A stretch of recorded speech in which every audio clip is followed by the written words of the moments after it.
Back at it again. Welcome back to Headlight Headlines, your daily automotive news podcast. My name's Clayton, and I'm ready to get into the news today. We are going to start things off with our friends at Chevy and GM. But before we get into that, check us out on Twitter at HlightHlines, on YouTube, TikTok, and Instagram at Headlight Headlines. On Twitter, we will always post an update when each episode goes live, and on YouTube, you can always check out the video form of this podcast. So, like I said, we are going to start things off with Chevy. They are doing a refresh on their heavy-duty trucks for the 2024 year. And they've got quite a few things, actually, that they are changing about these trucks. Most notably, they're doing a facelift up front. Not gonna lie, it kind of goes back to the more traditional HD front end that they had in the previous generation. I like it a lot. I like how it works with the headlights on these new trucks. They're awesome. I love these HD trucks. They're so cool. Even the ones from before that people didn't like how they looked, I thought they looked pretty nice up front. Most models are going to receive a nicer interior with larger screens. They're saying that the gasser models have a 10-speed automatic transmission standard. I believe before they had the 8-speed automatic. And the diesel models make 470 horsepower, which is 25 more than the previous model, and 975 pound-feet of torque, which is up 65 from the previous model. They're saying that they are also going to have the first ever Chevy ZR2 versions that will join the lineup. Which will be very interesting to see how that comes out on the 2500 and 3500 HD trucks. I know that they already have a GMC AT4 version of the heavy-duty trucks, so I'm assuming it's going to be somewhat similar to that, obviously with more ZR2 looking, styling. So like I said before, V8 unchanged on the gas engine, but the 10-speed automatic is now there instead of a 6-speed. Sorry about that. I said 8-speed earlier. It was a 6-speed before. It helps the gasser use more power and all that. They are saying the combined weight rating rises 2,000 pounds up to 26,000 pounds. And I think they look really nice right here. This one's a high country version. I wonder if they have pictures of the other ones. Here we've got the new interior. The diesel uses the same transmission, gets more output like we talked about before, and it can tow up to 36,000 pounds. But here we've got the interior, the top trim. Oh, all of them. Sorry. Get these new interior. I really like this screen right here, how it's angled more towards the driver oriented. It also retains all the switches down here. Really nice. Really, really nice.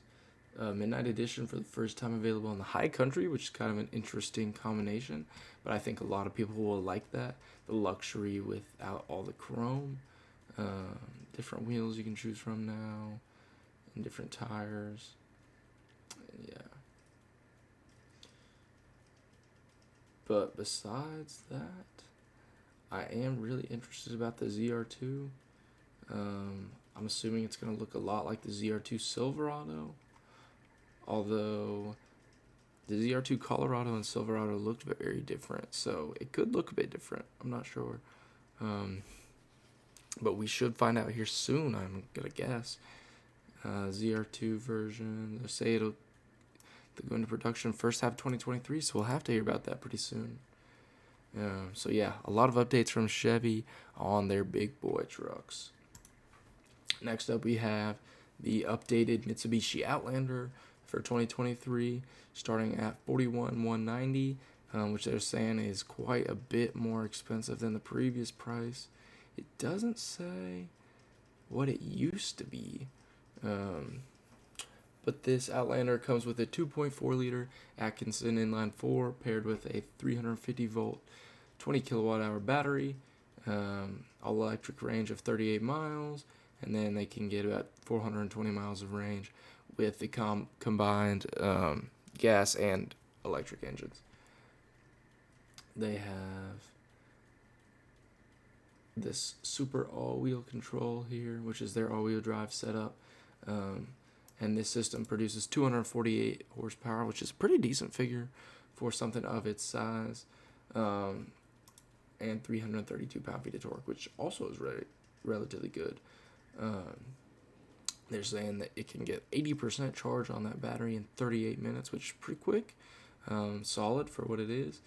And they're saying that this is set to go on sale in November in certain areas of the country. Not really sure what that means, but they're saying later it'll come out everywhere else. So not anything too crazy. It seems pretty much the same as the other Outlander from last year, so I'm not really sure why there's such a price hike.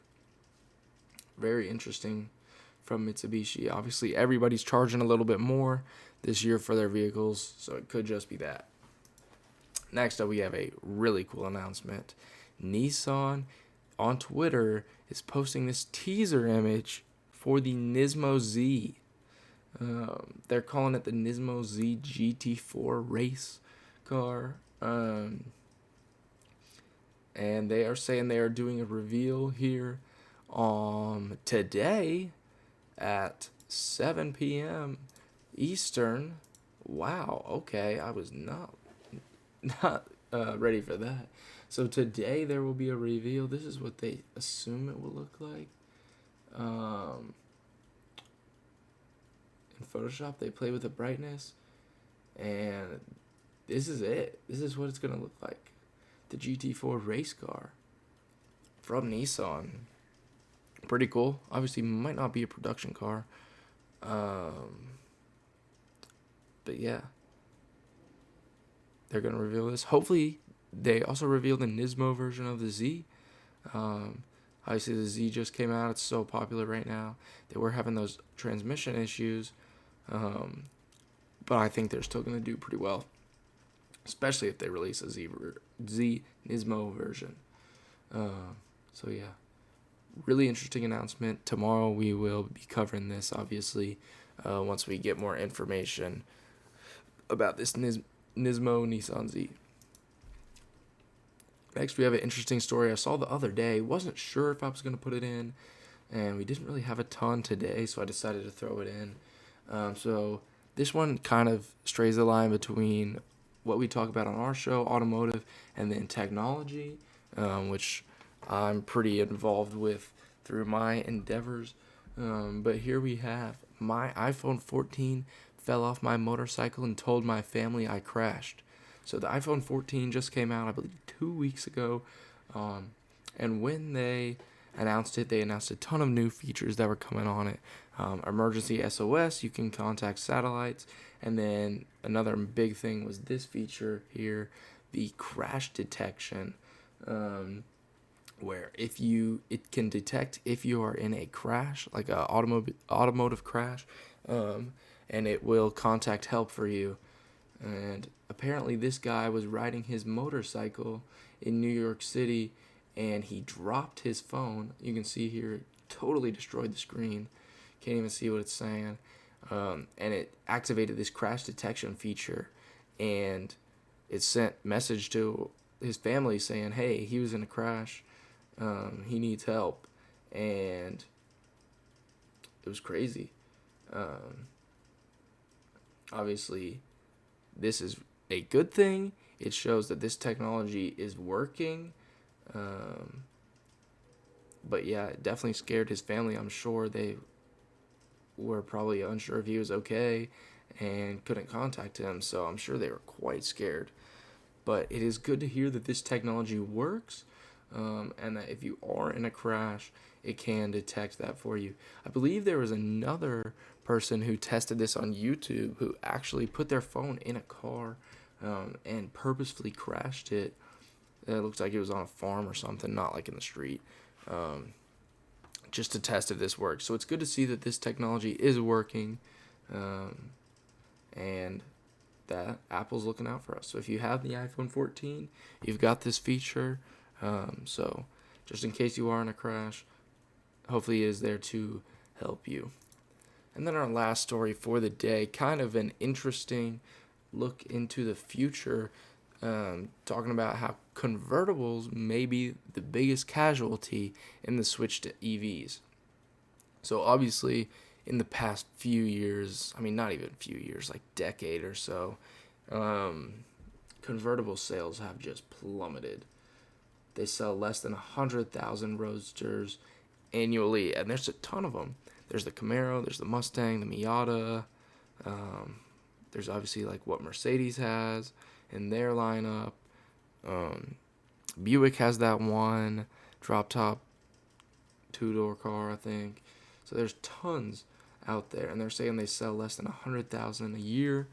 In 2006, it was at 320,000, and in 2015, it was already at 144,000. So you can see how in the past 20 years or so, it has plummeted in how much convertibles are sold.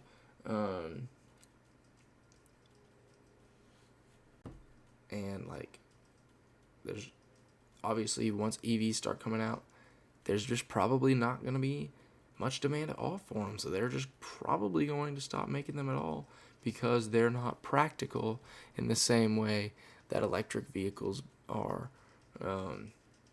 Sad to hear. I like convertibles. I'm a fan of convertibles. One of my best friends used to have a Mercedes convertible, was his first car. And I don't know. Obviously, not many convertibles now. I love the new Miata. Targa Top 1. Not really the same thing that we're talking about here, but nobody really buys these. Like a drop top Camaro, it's basically a rental car, and that's about it. So we'll see what happens here in the next few years as EVs become more prominent in our market. But that's all we really got for today. Like I said before, check us out on Twitter at HLines.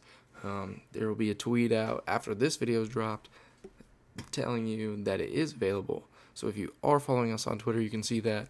Also, check us out on YouTube for the video version of this podcast. You can actually see me talking about the articles. You can see what they are, see what some of the pictures show for some of these concepts and other things. It's pretty nice. But yeah, follow us on YouTube, subscribe at Headlight Headlines. And that's all I got for y'all today. Have a great day. Stay safe out there. Peace out.